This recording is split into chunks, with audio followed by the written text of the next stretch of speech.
लेकिन सत्ता में सबसे पहले बात करते हैं उस मुलाकात की जिसकी चर्चा आज दुनिया भर में हो रही है, जिसका ट्रेलर फ्रांस के एवियन शहर से कल आया था। आज G7 वाली इस कूटनीतिक फिल्म की पूरी पिक्चर रिलीज हो गई है। थोड़ी देर में मोदी और ट्रंप की जो बैठक है वो खत्म हो जाएगी। द्विपक्षीय बैठक जारी है। पहले अमेरिका के राष्ट्रपति ट्रंप ने पीएम मोदी की तारीफ की। उन्होंने ये कहा कि पीएम मोदी कूल और काम हैं। पीएम मोदी और ट्रंप की इस मुलाकात की तस्वीर के हर फ्रेम में कूटनीतिक संदेश छिपा है। वर्ल्ड ऑर्डर को निर्धारित करने वाला मैसेज छिपा है, क्योंकि ये मुलाकात एक ऐसे वक्त में हुई है, ऐसे माहौल में हुई है जो जंग और तनाव वाली चिंगारियों से भरपूर है। ये दिन, ये तारीख, ये पल भारत के लिए ऐतिहासिक है, क्योंकि एक तरफ पूरी दुनिया आर्थिक और भू राजनीतिक मोर्चे पर विभाजित दिख रही है, दूसरी तरफ भारत G7 जैसी वैश्विक ताकतों और विकासशील देशों के बीच एक मजबूत सेतु बनकर उभरा है। पीएम मोदी और अमेरिका के राष्ट्रपति डोनाल्ड ट्रंप का ये तालमेल भारत की कूटनीतिक सौदेबाजी की क्षमता को और मजबूत करता है। फरवरी 2025 के बाद पहली बार G7 के अवसर पर पीएम मोदी और ट्रंप आमने सामने हैं।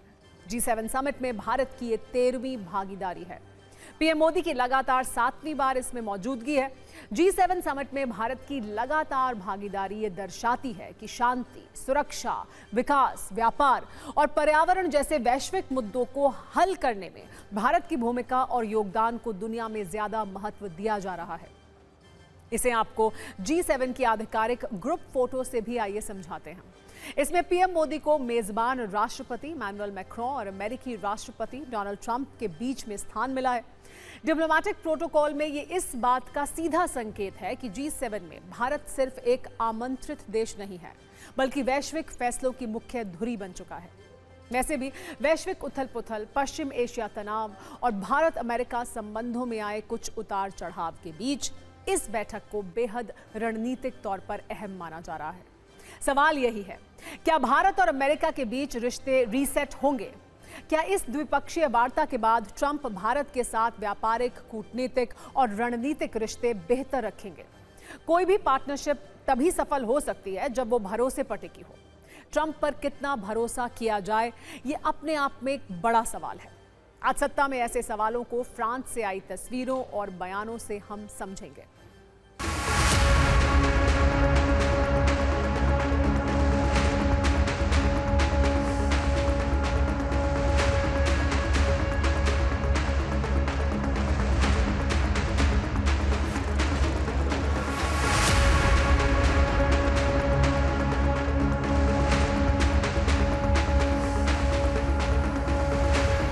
फ्री ट्रेड एग्रीमेंट को लेकर के बहुत ही उत्सुक हैं।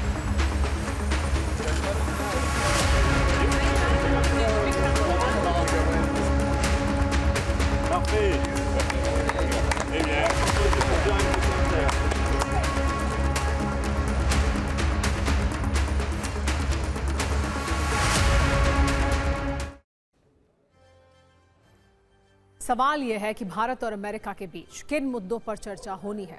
वो टॉप ट्रेंडिंग मुद्दे कौन कौन से हैं जिनको लेकर पीएम मोदी और ट्रंप की बात होने वाली है?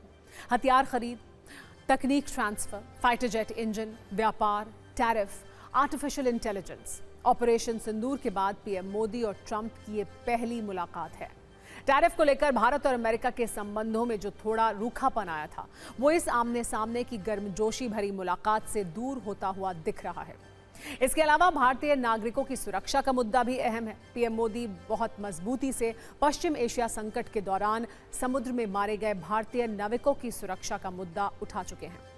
ये दिखाता है कि भारत वैश्विक मंचों पर अपने नागरिकों के हितों की रक्षा के लिए बिना झिझक बात रख सकता है। इसके अलावा चीन को कड़ा संदेश है। हिंद प्रशांत क्षेत्र में संतुलन पर भी भारत का फोकस है। पीएम मोदी ने G7 के मंच से समुद्री व्यापार मार्गों की सुरक्षा और स्वतंत्रता पर विशेष जोर दिया है, जो चीन के लिए एक कड़ा राजनीतिक संदेश है। एक सवाल यह भी है कि क्या G7 से वैश्विक संकट का समाधान होगा? ईरान जंग के बाद नए हालात एक बड़ी चुनौती हैं। इसी मंच से ट्रंप ने एक बार फिर से ईरान को नई धमकी दी है। पश्चिम एशिया में शांति स्थापना कैसे होगी, ये सवाल है।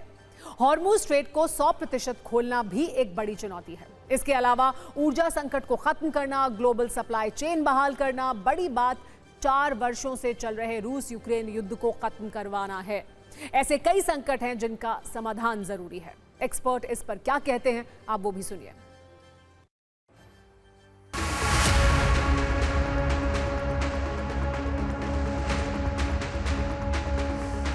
ट्रम्प 1 में तो बहुत अच्छे संबंध थे भारत और अमेरिका के बीच। जो G7 की मीटिंग हुई थी फ्रांस में, जरा फोटो आप ध्यान से देखिएगा। मैक्रोन हमारे मेज़बान थे, होस्ट थे, उनके सीधे हाथ पे खड़े थे डोनाल्ड ट्रंप और लेफ्ट पे खड़े थे नरेंद्र मोदी। दुनिया की जो 4 सबसे बड़ी ताकतें हैं आज, 2 वहाँ पर मौजूद थे, अमेरिका और भारत। तो जब ये 2 महाशक्तियाँ वहाँ पर मौजूद थीं, आप नीचे की तरफ नहीं देख सकते। हम अब आंख झुकाते नहीं, आंख उठाते नहीं, आंख से आंख मिलाते हैं। जिस दिन अमेरिका को ये बात समझ आ गई, उस दिन हमारी रिलेशनशिप फिर से ऊपर चढ़ने लगेगी। पैसे आपने ले लिए हैं, वो फाइटर प्लेन्स के अभी इंजन नहीं हमारे पास आए। फिर आप वीज़ा में बहुत हम लोगों को तंग करते हैं, लेकिन फिर मेडिसिन के एरिया में हम लोग कोऑपरेट करते हैं, स्पेस में कोऑपरेट करते हैं, हेल्थ के मामले में हम लोग कोऑपरेट करते हैं। तो बहुत से सेक्टर्स हैं जहां हमारी दोस्ती है, लेकिन ये एक तरफा नहीं हो सकती। आपको ये बता दें कि G7 का कोई स्थायी कार्यालय नहीं है। इसके सदस्य देश कोई अंतर्राष्ट्रीय कानून पारित नहीं कर सकते। G7 के लिए राजनीतिक मुद्दे अहम होते हैं। वहीं G20 की अगर बात करें तो इसका सबसे बड़ा मुद्दा वर्ल्ड इकोनॉमी होता है। 1999 में बने G20 में G7 के देशों के अलावा ब्रिक्स के देश भी शामिल हैं। भले ही G7 और G20 का एजेंडा एक जैसा हो, लेकिन इस समय G20 ज्यादा प्रभावी गुट है। 2020 में अमेरिकी राष्ट्रपति ट्रंप ने भी G7 को बहुत आउटडेटेड ग्रुप कहा था। G7 विश्व की 7 प्रमुख विकसित अर्थव्यवस्थाओं का एक अनौपचारिक समूह है। America, Japan, Germany, France, Britain, Italy और कनाडा इसके सदस्य हैं। यूरोपीय संघ भी इसमें भाग लेता है, लेकिन पूर्ण सदस्य नहीं है। भारत G7 का सदस्य नहीं है, लेकिन हाल के वर्षों में आउटरीच सत्र में नियमित रूप से भारत को आमंत्रित किया गया है। G7 की अर्थव्यवस्था वाली शक्ति की अगर बात करें तो विश्व की अर्थव्यवस्था में G7 देशों का योगदान लगभग 43% है। दुनिया की सभी देशों की कुल GDP लगभग 126 ट्रिलियन डॉलर है, जबकि G7 देशों की कुल GDP 55.32 ट्रिलियन डॉलर है। इसके अनुसार 130 अफ्रीकी, लैटिन अमेरिकी, एशियाई देशों से अधिक G7 की अर्थव्यवस्था है। सिर्फ 40 सेकंड में आपको ये भी बता दें कि G7 के देशों की आर्थिक शक्ति क्या है। इससे आप ये समझ पाएंगे कि ये G7 कितना मायने रखता है। अमेरिका सबसे शक्तिशाली सदस्य है। 32,384 बिलियन डॉलर इसकी GDP है। दुनिया की सबसे बड़ी अर्थव्यवस्था है। समूह की कुल GDP में अकेले इसका हिस्सा आधे से अधिक है। जर्मनी की अगर बात करें तो 5,453 बिलियन डॉलर इसकी GDP है। यूरोप की सबसे बड़ी और G7 की दूसरी सबसे बड़ी अर्थव्यवस्था है। जापान G7 समूह का एकमात्र एशियाई सदस्य देश है। इसकी GDP 4,379 बिलियन डॉलर है। ब्रिटेन यूरोप की एक और प्रमुख आर्थिक महाशक्ति है। इसकी GDP 4,265 बिलियन डॉलर है। फ्रांस यूरोपीय संघ का एक प्रमुख स्तंभ है। इसकी GDP 3,596 बिलियन डॉलर है। इटली की GDP 2,738 बिलियन डॉलर है। कनाडा, जो इस लिस्ट में आखिरी नंबर पर है, उसकी GDP 2,507 बिलियन डॉलर है। सभी 7 देशों की GDP 55.32 ट्रिलियन डॉलर है। नोट करने वाली बात यह है कि एक वक्त था जब वैश्विक GDP में G7 देशों की हिस्सेदारी 60% से अधिक हुआ करती थी।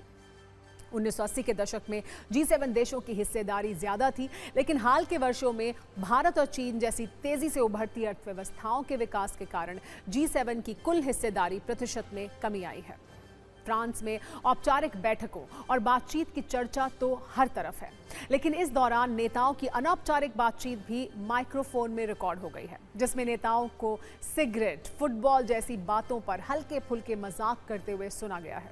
इन सब में इटली की प्रधानमंत्री जॉर्जिया मेलोनी की सिगरेट छोड़ देने वाली बातचीत की खूब चर्चा हो रही है।